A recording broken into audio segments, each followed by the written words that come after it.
The straight razor glinted under the harsh fluorescent lights of Ridgewood Academy's chemistry lab as Damian Porter pressed its cold edge against Scarlet Walsh's platinum blonde hair. "You thought you could snitch on me?" he hissed, his breath reeking of privilege and cruelty. In less than 24 hours, this untouchable principal's son would be begging for mercy on the cold tile floor. But right now, 17-year-old Scarlet could only think about the blade inches from her jugular and wonder if standing up for what's right was worth dying for. Scarlet Walsh had arrived at Ridgewood Academy 6 weeks earlier, her second-hand uniform pressed with the kind of desperate care that screamed "scholarship kid" to anyone who bothered to look. At 5'4" with natural platinum blonde hair that fell past her shoulders, green eyes that seemed to see too much, and a slight frame that belied her inner strength, she stood out among the spray-tan daughters of New Jersey's elite like a ghost at a garden party. Her father worked double shifts at the Newark shipyard, while her mother cleaned houses in the very neighborhoods where her classmates lived. The scholarship was supposed to be Scarlet's ticket out, a chance to break the cycle of paycheck-to-paycheck survival that had defined the Walsh family for generations. Ridgewood Academy sprawled across 40 manicured acres in the heart of Morris County, its Gothic architecture and ivy-covered walls hiding secrets darker than any cemetery. Founded in 1923 by railroad barons who wanted their children educated away from the unwashed masses, the school had maintained its exclusivity through a careful balance of academic excellence and willful blindness. Tuition ran $75,000 a year, not including the suggested donations that kept certain students' infractions out of permanent records. The parking lot gleamed with Mercedes, BMWs, and the occasional Maserati chrome and steel reminder of the gulf between the haves and the have-nots. Damian Porter ruled Ridgewood like a medieval prince surveying his birthright. At 6'2" with carefully styled dark hair, designer clothes that cost more than Scarlet's family made in a month, and the kind of casual cruelty that only comes from never facing consequences, he moved through the halls with the confidence of someone who knew the rules didn't apply to him. His father, Principal Harrison Porter, had run the school for 15 years with an iron fist wrapped in a velvet glove of academic prestige. Under his leadership, Ridgewood's college placement rates soared, while its incident reports mysteriously shrank. Everyone knew that crossing a Porter meant academic suicide or worse. Damian's crew consisted of Lucas Reed, whose congressman father had helped bury 3 DUI incidents before Lucas turned 18, and Noah Bennett, heir to a pharmaceutical fortune built on price-gouging insulin. Together, they formed an unholy trinity of privilege, dealing Adderall to stressed students, hosting parties where consent was negotiable, and maintaining their GPAs through a combination of expensive tutors and strategic intimidation. They operated with the brazen confidence of those who knew their safety net was woven from $100 bills and family connections. Scarlet's troubles began on a humid Thursday afternoon in late September. She'd stayed after school to use the library's computer. Her ancient laptop had finally given up the ghost, and she couldn't afford repairs until her mother's next paycheck. The building was nearly empty, just the custodial staff and a few students finishing activities. She was heading to the bathroom when she heard voices coming from the abandoned music room.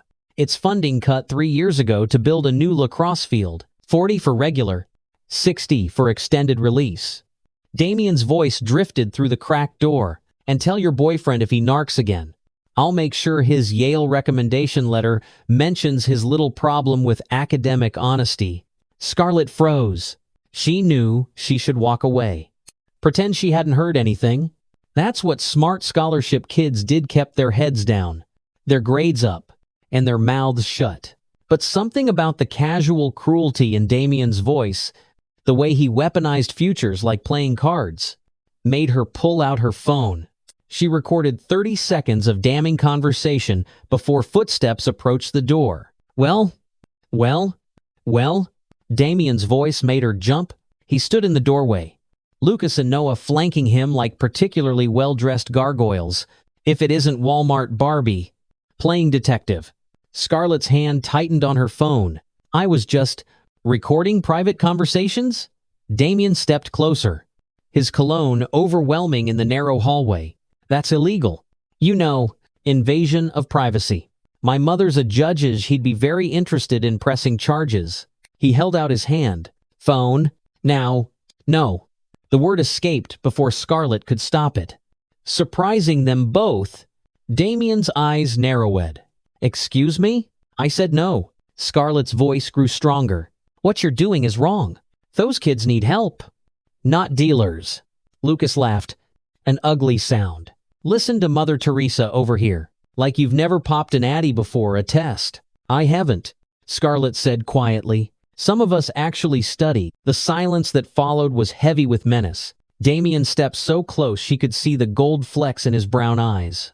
Could smell the mint gum failing to mask whatever he'd been sampling from his own supply. You have no idea who you're messing with, he said softly. I own this school. My father owns this school. One word from me, and your scholarship disappears.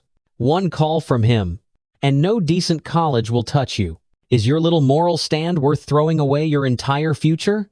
Scarlet thought of her parents, working themselves to the bone for her chance at something better. She thought of the kids she'd seen strung out in the bathrooms, anxiety eating them alive as they chased impossible standards with chemical assistance.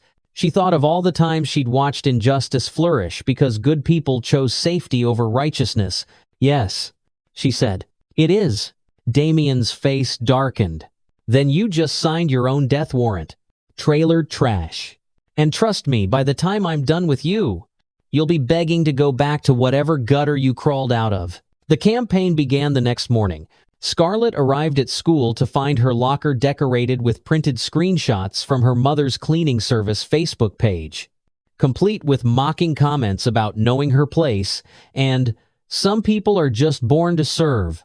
Someone had superimposed her face onto pornographic images and posted them in the boys' bathrooms. Her textbooks mysteriously disappeared from her locker, forcing her to beg teachers for loaners. During chemistry class, someone accidentally knocked over a beaker of hydrochloric acid that just happened to splash across her notes. But Damien's favorite form of torture was more personal. He'd sidle up to her in the hallways when she was alone, running his fingers through her hair with possessive familiarity. Such pretty hair, he'd murmur. Shame if something happened to it. Accidents happen in chemistry lab. You know, Bunsen burners, chemical spills. Hair is so flammable. The first physical attempt came 2 weeks into the harassment. Scarlet was at her locker between classes when she felt the cold touch of metal against her neck. She spun around to find Lucas holding a pair of scissors. Damien and Noah blocking any escape route. Just a little trim? Damien said, conversationally. Nothing drastic. Call it a reminder about keeping your mouth shut. Scarlet's hand shot up, catching Lucas's wrist before the scissors could close on her hair. 3 years of self-defense classisher, father's non-negotiable requirement for his daughter kicked in. She twisted, sending Lucas stumbling backward into a bank of lockers with a satisfying crash. Touch me again, she said, voice steady. Despite her racing heart, and I'll break your wrist. Students had stopped to stare, phones already out. Damien's face flushed with rage and embarrassment. You're going to regret that, he snarled. Lucas's dad will have you arrested for assault, for defending myself against someone attacking me with scissors. Scarlet pulled out her own phone. Please, call him. I'm sure the police would love to hear about this. Oh, and Damien? I backed up that recording to 3 different cloud services. You might want to think about that before you threaten me again. She walked away on shaking legs, knowing she'd just escalated a war she couldn't afford to lose. Behind her, she heard Damien's voice, low and venomous.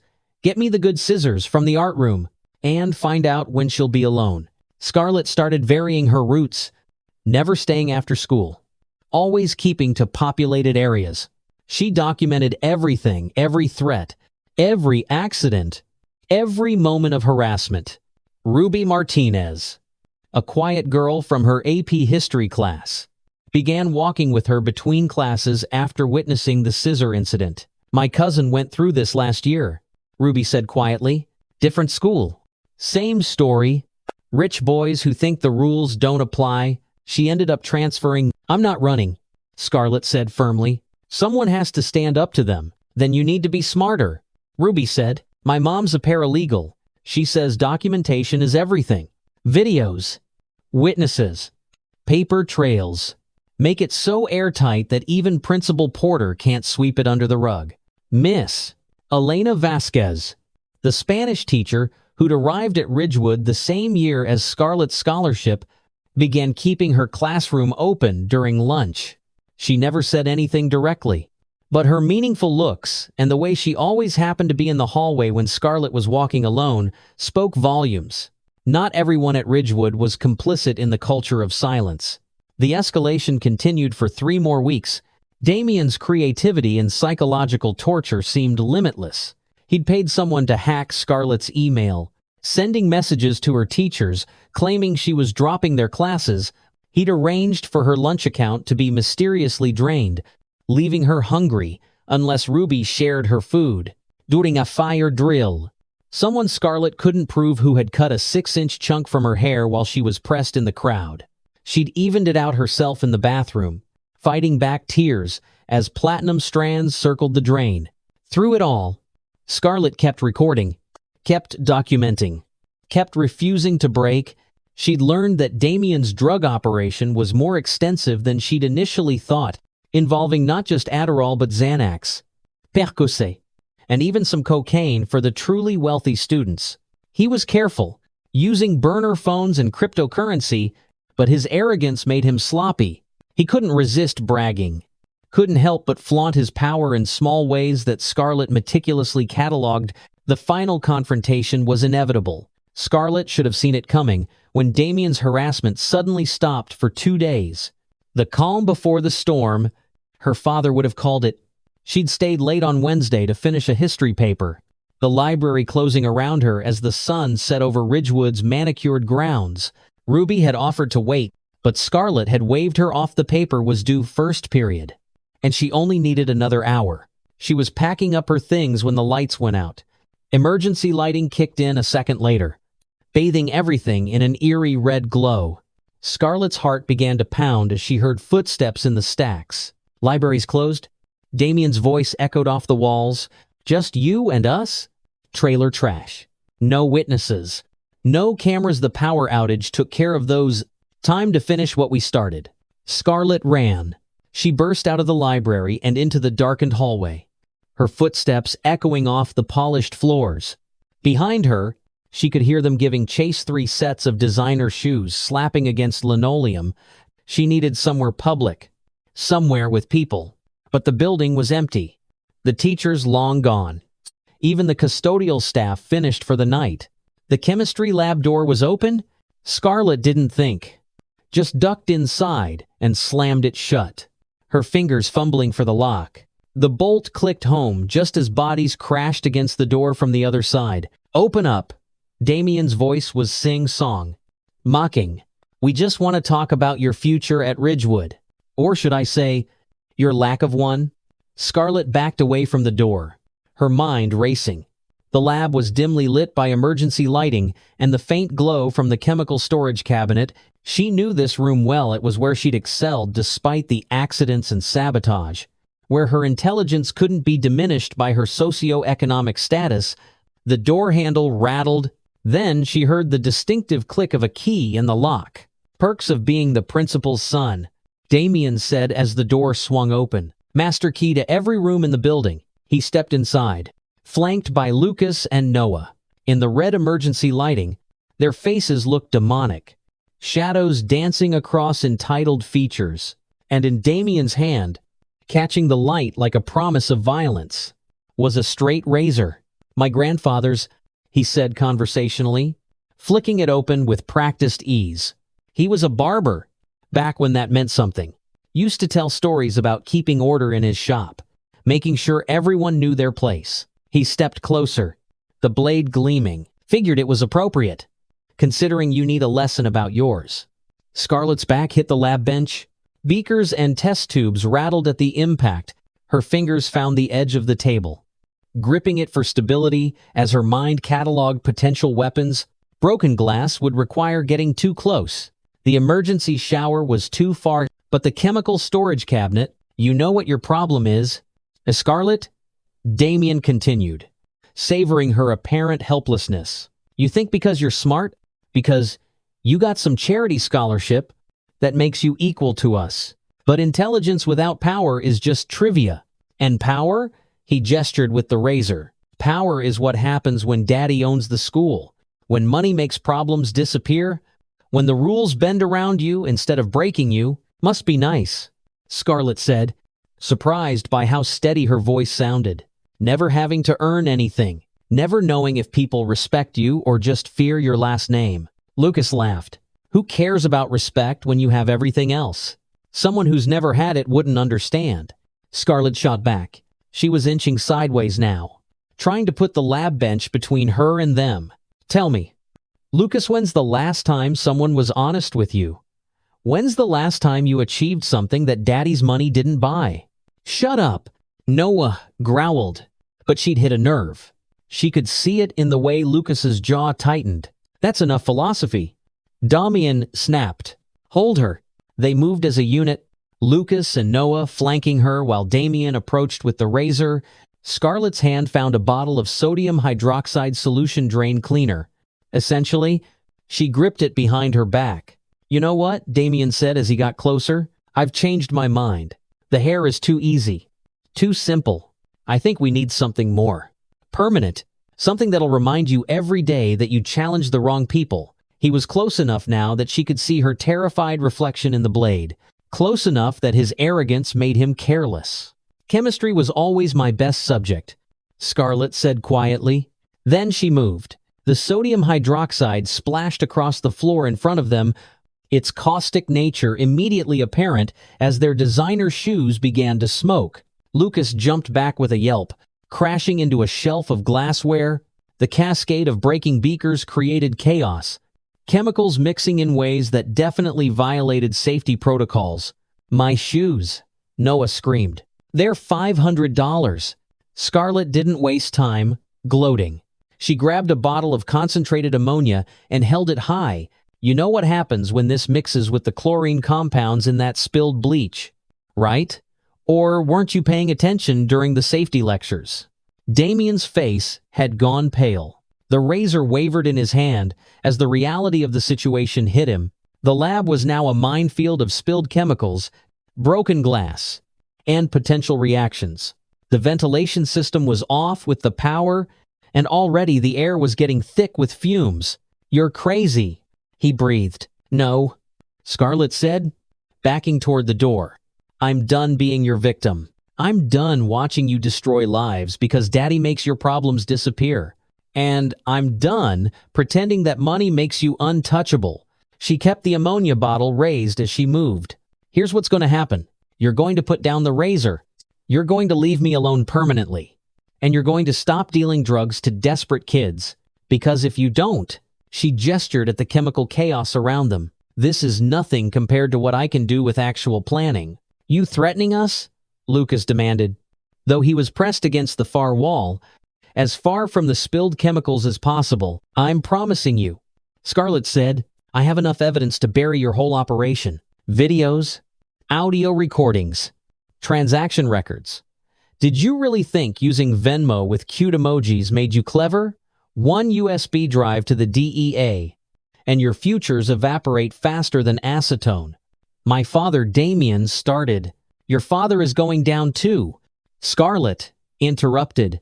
Every parent you've threatened, every incident he's covered up, every bribe he's taken, I have it all. 3 weeks of following paper trails, of talking to former students, of collecting the receipts.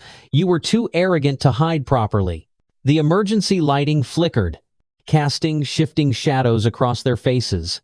In the distance, sirens wailed. Someone had noticed the power outage and called it in.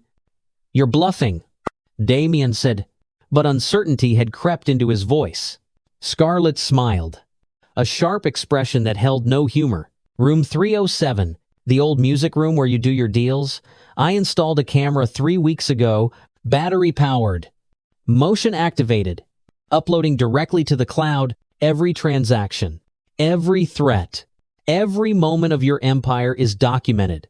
The straight razor clattered to the floor as Damien's hand went slack. That's illegal. Recording without consent. Funny how you suddenly care about legality. Scarlet observed, but actually, New Jersey is a one-party consent state for recording in places where there's no reasonable expectation of privacy. An abandoned classroom in a public school? Your lawyer mommy should have taught you better. Sirens were getting closer. The spilled chemicals had created a visible fog that made them all cough. Noah was whimpering about his ruined shoes, while Lucas stared at the spreading puddles like they were lava. "What do you want?" Damien asked finally. "All bravado gone. Justice." Scarlet said simply, "But I'll settle for change. You're going to confess not to the police. Not yet. To your father. To the school board. You're going to admit what you've been doing and accept whatever consequences come. Real consequences. Not the slap on the wrist Daddy usually arranges. And if we don't?" Scarlet's smile widened. "Then tomorrow morning, every news outlet in the tri-state area gets a very interesting package. Principal's son runs drug ring, while father covers it up. Can you imagine the headlines? The federal investigation? The asset forfeiture when they find out Daddy's been taking bribes? Blue and red lights splashed through the windows. The approaching sirens had reached the parking lot. In minutes, the building would be swarming with first responders. Choose, Scarlet said, confession and consequences, or complete destruction. 10 seconds. She started counting down, each number falling like a hammer blow. At 3, Damien broke. "Fine," he screamed. "Fine. I'll confess. Just stop. Please." The word please from Damien Porter's lips was sweet as honey. Scarlet nodded, lowering the ammonia bottle just as firefighters burst through the door. The next hour was chaos. Hazmat teams evacuating the building, EMTs checking everyone for chemical exposure, police taking statements. Principal Porter arrived in his Mercedes, his face cycling through confusion, rage, and fear. As he surveyed the scene, Scarlet watched him pull Damien aside, watched their hushed, frantic conversation, watched the color drain from the principal's face as his son presumably told him everything.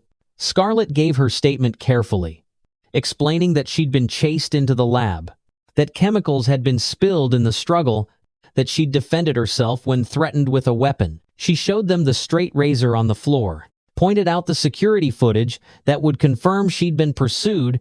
What happened after the power went out was harder to prove, but the 3 boys' presence in the lab after hours, the weapon, and the chemicals on their shoes painted a clear picture. As she finally left the building near midnight, escorted by a police officer to ensure her safety, her phone buzzed with an email from an unknown address. "You think you won tonight? But you have no idea how deep this goes? Damien Porter is small time compared to what Ridgewood is really hiding.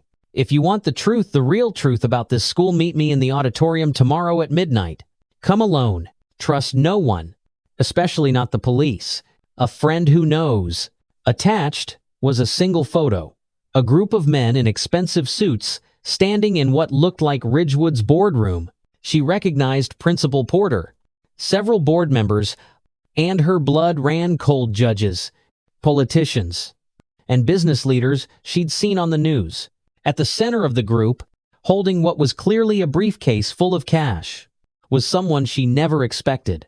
Her hands shook as she stared at the image. Everything she'd uncovered about Damien was just the tip of the iceberg. Ridgewood Academy wasn't just enabling privileged bullies, it was something far darker, far more dangerous. The war she'd started wasn't over. It was just beginning. Scarlet Walsh stood in the shadows outside Ridgewood Academy at 11:45 p.m., every instinct screaming that this was a trap. The Gothic building loomed against the October sky like a monument to corruption, its windows dark except for a faint glow from the auditorium. She'd spent the entire day analyzing that photograph, identifying faces, connecting dots that formed a picture so disturbing she'd thrown up twice. Judges who'd dismissed cases against Ridgewood students, politicians who'd voted for education bills that benefited private schools, business leaders whose children had graduated despite expulsions from other institutions. All of them gathered in Ridgewood's boardroom with briefcases that clearly weren't full of textbooks. She'd told no one about the meeting. The emails warning, "Trust no one." Especially not. The police echoed in her mind as she remembered Detective Morrison's odd behavior when taking her statement, how he'd seemed more interested in what evidence she'd gathered than in the actual assault. How he'd pressed her about whether she'd shared her recordings with anyone else. How Principal Porter had seemed relieved when she'd said no. The side door was unlocked. Just as the email had promised, Scarlet slipped inside. Her footsteps silent on the polished floors. She'd dressed in dark clothes. Her now shorter blonde hair tucked under a black beanie. In her pocket, her phone was set to record. A live stream ready to broadcast to her cloud storage at the touch of a button. If this went bad, at least there'd be evidence. The auditorium doors were propped open, spilling pale light into the hallway. Scarlet approached cautiously, every horror movie she'd ever seen flashing through her mind. But what she found inside wasn't to ambush it, was a single figure sitting in the front row, shoulders hunched with the weight of secrets. "Miss Vasquez," Scarlet breathed, recognizing the Spanish teacher who'd been quietly protecting her.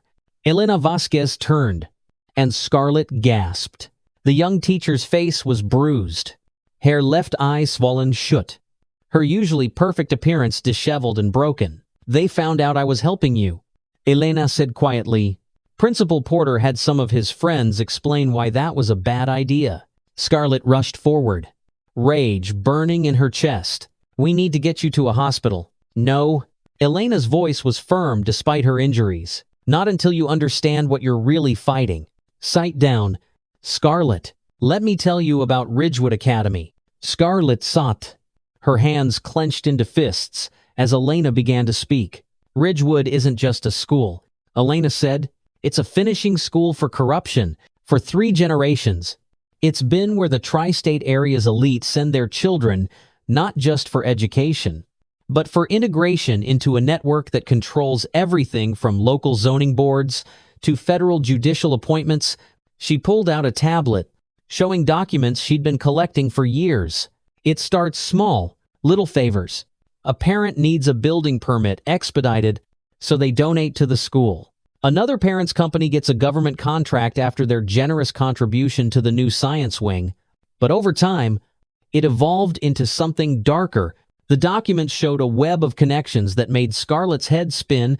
Shell companies funneling money through the school's various funds, board members who sat on the boards of companies that consistently won bids for school services at inflated prices. A pattern of students with serious criminal records being admitted after substantial donations, their victims' families either paid off or threatened into silence. "Damien's drug operation?" Elena continued. "That's just the latest iteration. 20 years ago, it was insider trading tips passed at lacrosse games. 30 years ago, it was draft deferments for Vietnam. The crimes change, but the pattern remains. Ridgewood produces graduates who believe they're above the law because they've been taught that laws are for poor people." "But why are you telling me this?" Scarlet asked. "Why risk everything?" Elena's good eye met hers. "Because I was you once. Scholarship kid, full of dreams, thinking I could change things from the inside. I became a teacher to make a difference. Instead, I became complicit through silence, watching kids like Damien destroy lives, while I kept my head down and my classroom door open." She touched her bruised face. "This woke me up. If they're willing to do this to a teacher, what will they do to you?" "So what do we do?" Scarlet demanded. "How do we stop them?" Elena smiled grimly. "We don't. You do. Because you have something I never hate, Vidance. They can't bury." She pulled out a flash drive. "Every document I've collected, every suspicious transaction, every cover-up, combined with what you have on Damien, it's enough to trigger a federal investigation, but you need to be smart about how you use it." Before Scarlet could respond, the auditorium doors slammed shut. The lights blazed on, revealing Principal Porter standing on the stage with 6 men in expensive suits, faces from the photograph, including Judge William Thornton and State Senator Marcus Webb. "Miss Vasquez, Principal Porter said coldly. I'm disappointed. We gave you a chance to reconsider your loyalties. The only thing I reconsidered, Elena said, standing despite her injuries, was how long I let you poison children with your corruption. Porter's attention turned to Scarlet. Miss Walsh, you've caused quite a stir. My son is currently in a psychiatric facility, convinced his life is over. 3 of our most generous donor families are threatening to pull funding. You've disrupted a system that's worked perfectly for decades. Worked perfectly? Scarlet stood, anger overcoming fear. For who? For the kids who can't afford Damien's prices and fail their classes? For the scholarship students who get driven out when they won't play along?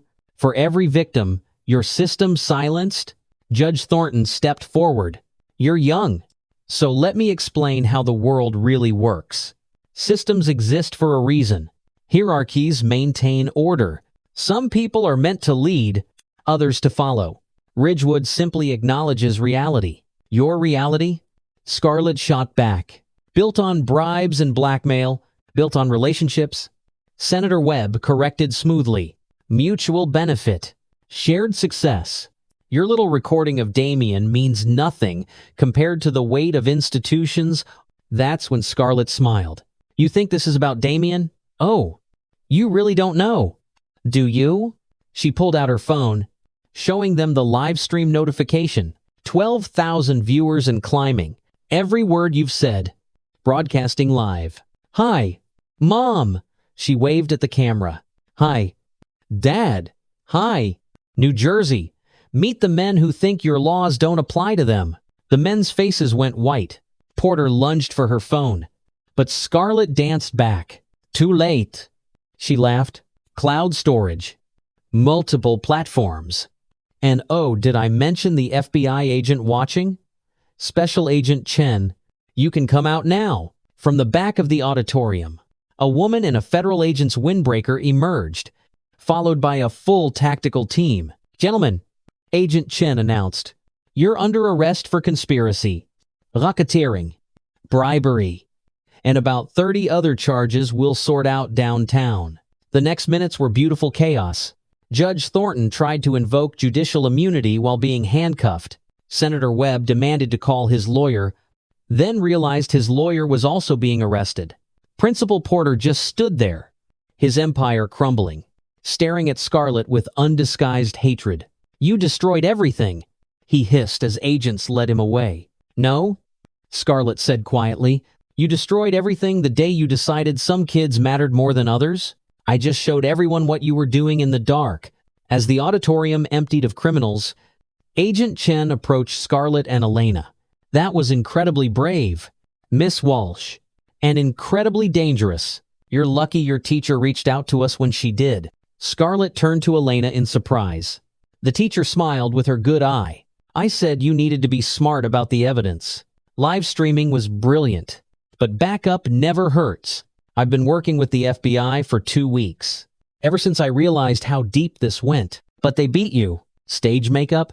Elena admitted, touching her bruised face. Sorry for the deception, but we needed them confident, arrogant, needed them to admit things on camera they'd never say if they knew the feds were listening. Scarlet sank into a chair, overwhelmed. So it's over? The arrests are just beginning, Agent Chen said. Your evidence, combined with what we've gathered, will take down a network that's been poisoning education and politics in this state for decades. There'll be trials, testimony, probably witness protection if you want it. No, Scarlet said firmly. I'm not hiding. I'm not running. They tried to break me because I was poor, because I was different, because I wouldn't play their games. But I'm still here, and I'm going to testify to everything. The next months were a whirlwind. The Ridgewood scandal dominated headlines as arrest after arrest revealed the scope of corruption. 43 individuals were indicted, including 3 judges, 2 state senators, and business leaders whose combined net worth exceeded $10 billion. Damien Porter, faced with federal drug charges, flipped on everyone to get a reduced sentence, providing investigators with detailed records his father never knew he kept. Scarlet became the face of the investigation, testifying with calm precision about everything she'd witnessed and documented. Her live stream video went viral globally, inspiring similar investigations at elite schools across the country. The hashtag number Scarlet was right trended for weeks as more victims came forward with their own stories of institutional protection for the wealthy. Ridgewood Academy itself underwent a complete transformation. The entire board was replaced, with new policies implemented that included blind admissions based solely on merit, full financial transparency with regular public audits, a zero-tolerance policy for bullying that actually had teeth, mandatory ethics classes for all students, a whistleblower protection program named after Scarlet. Elena Vasquez was promoted to principal, becoming the youngest head in Ridgewood's history. Her first act was to establish a fund for scholarship students, ensuring they had the same resources as their wealthy peers. Her second was to hire Scarlet's father as head of security, with a mandate to treat every student equally regardless of their last name. Scarlet finished her senior year as valedictorian, her speech focusing on the power of standing up to systems that seem invincible.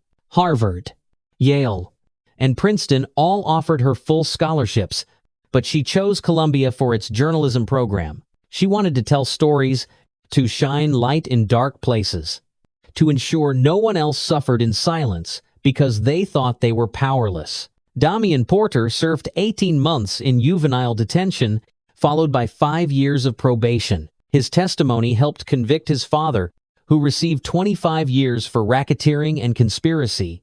The last Scarlet heard. Damian was working at a community center in Newark, teaching kids about the dangers of drugs and the importance of accountability. He'd written her a letter, apologizing not just for what he'd done, but for who he'd been. She hadn't responded yet, but kept the letter. Maybe someday forgiveness would come. Maybe not. That was her choice to make. Lucas Reed's family lost everything when investigations revealed decades of financial crimes connected to Ridgewood's network. He ended up at public school, where he learned what it meant to be nobody special. The humility was hard-earned but transformative. He now worked part-time while attending community college, planning to become a public defender. Noah Bennett's pharmaceutical fortune evaporated in lawsuits and federal fines. His family moved to a modest apartment in the same neighborhood where Scarlet grew up. The first time she saw him bagging groceries at the local supermarket, he couldn't meet her eyes. But when she went through his line, he whispered, "Thank you." She wasn't sure what he was thanking her for, justice or mercy, but she nodded and meant it. Ruby Martinez, who'd stood by Scarlet when it was dangerous, became her best friend and eventual college roommate. She was studying law, inspired by watching the system finally work for someone who wasn't rich. "You showed me power isn't about money," Ruby told her. "It's about truth and the courage to speak it." The investigation rippled outward, touching dozens of schools and institutions. The Ridgewood model of corruption was exposed and dismantled across the tri-state area. Federal oversight was implemented for private schools receiving any public funding. Scholarship programs were strengthened with protection for economically disadvantaged students. But perhaps the most important change was in the culture. Students who'd been silent about abuse, bullying, and corruption found their voices. Teachers who'd been complicit through fear stood up to protect their students. Parents who'd bought their children's success discovered their kids were capable of earning it. The myth of untouchability for the wealthy and connected cracked, then shattered. On her last day at Ridgewood, Scarlet stood in the chemistry lab where she'd made her stand. The emergency lighting had been replaced, the chemical storage reorganized with better security. A plaque on the wall read, "In this room, Scarlet Walsh proved that courage plus chemistry equals change." Elena found her there, no longer playing the role of beaten teacher but standing tall as an educational reformer. "Any regrets?" she asked. Scarlet thought about the question seriously.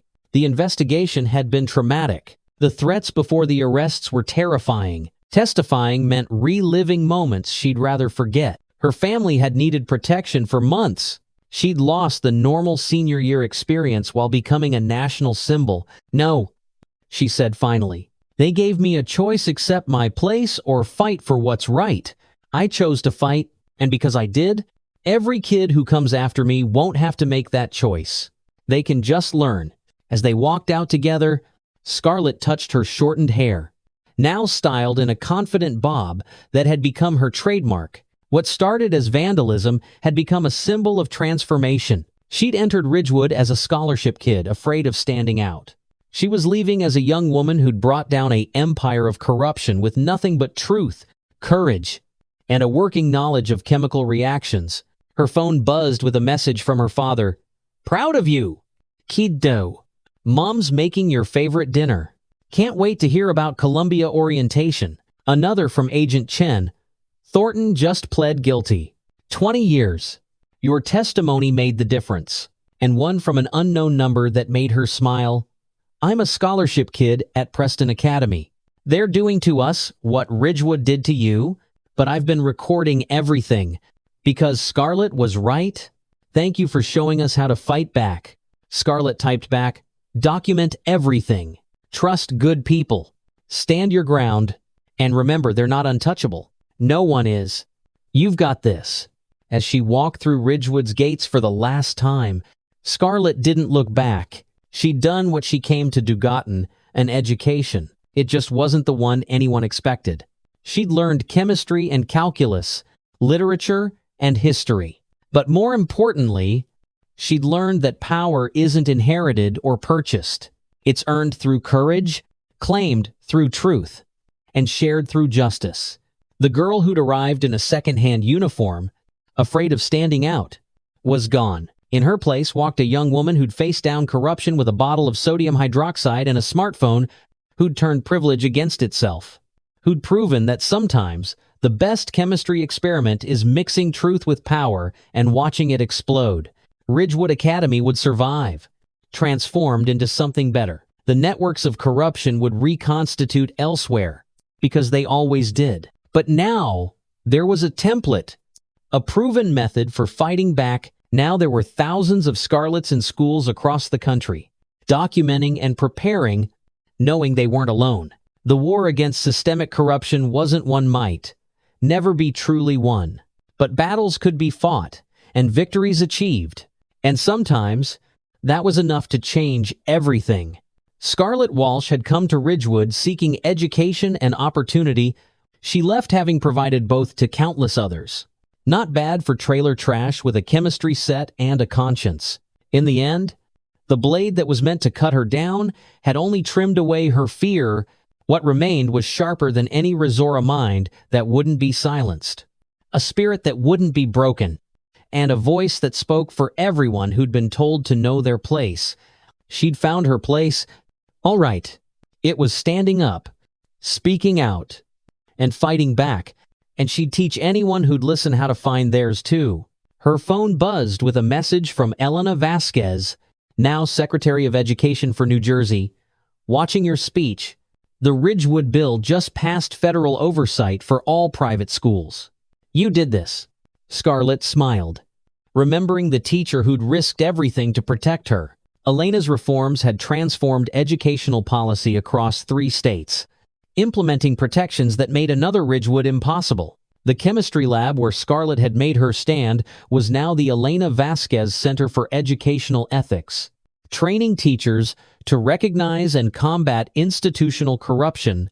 "Questions?" Scarlet asked, and hands shot up across the auditorium. "Miss Walsh, do you ever regret going public?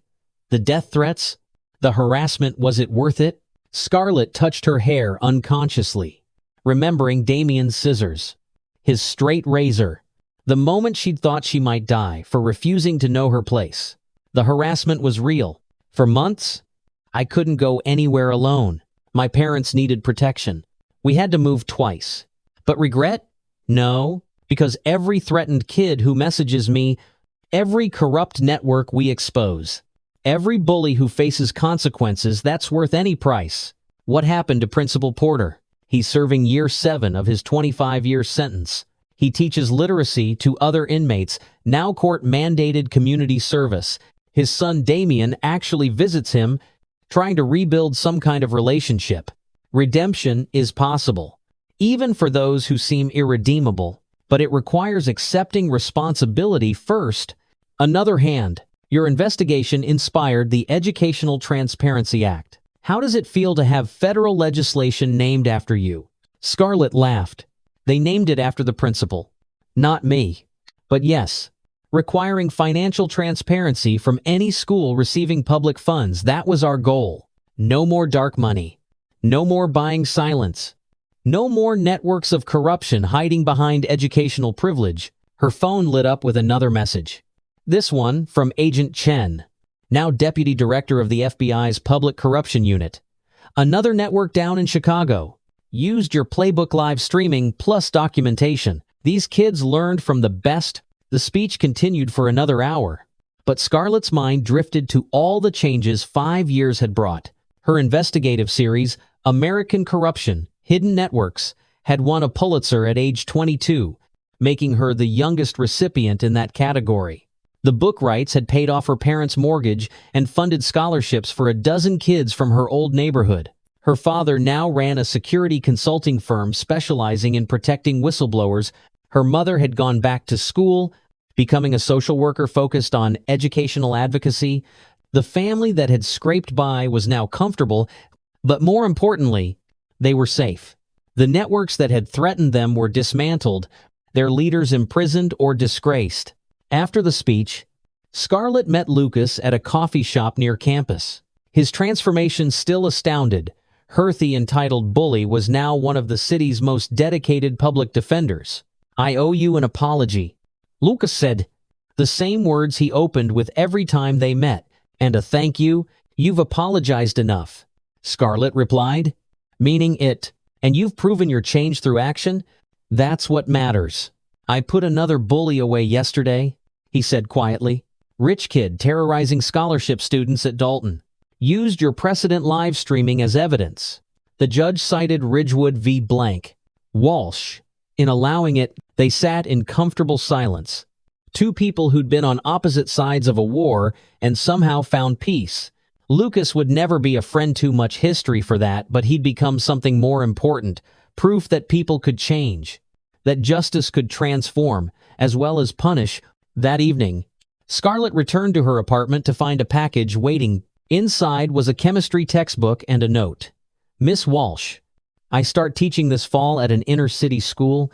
Thank you for showing me that one person can make a difference. I promise to keep my door open for kids who need protection. A future educator inspired by you." She placed the textbook on her shelf next to her Pulitzer, her investigative awards, and a framed photo from her Ridgewood graduation.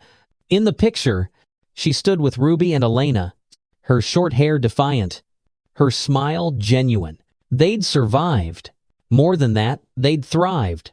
Her phone rang. The Washington Post, offering her a position as senior investigative correspondent focused on educational corruption. She'd take it. Of course, there were more networks to expose, more kids to protect, more bullies who thought their money made them untouchable. 5 years after a boy with a straight razor tried to cut her down to size, Scarlet Walsh had become everything they'd tried to prevent: powerful, influential, and unafraid. But unlike them, her power came from truth, her influence from courage, and her fearlessness from knowing she'd survived the worst they could do. The girl who'd entered Ridgewood Academy as a scholarship kid had become the woman who ensured no scholarship kid would suffer in silence again. Not a bad legacy for someone they'd called trash. Not bad at all.